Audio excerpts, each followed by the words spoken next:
28 ildən sonra məhz bu binanın üzərindən Azərbaycanın 3 rəngli bayrağı dalğalandı və xüsusi təyinatlı qüvvələrimizin mənsublarından Vətən müharibəsi qəhrəmanı Yaşar Hüseynov binanın üzərinə çıxaraq oradan Azərbaycanın bayrağını asdı və düşmənin bayrağını, daha doğrusu qondarma rejimin əski parçasını o binanın üzərindən yerə atdı.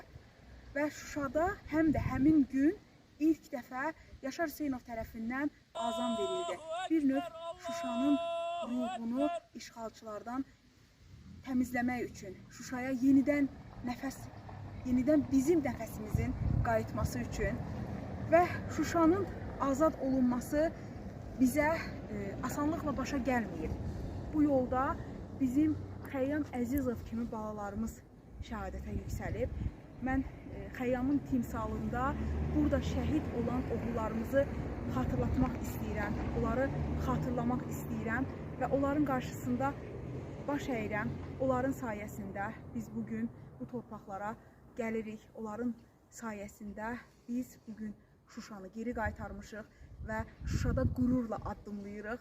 Bunda şəhidlərimizə və şahidlərimizə böyük bir borcumuz var, böyük bir vəfa borcumuz var.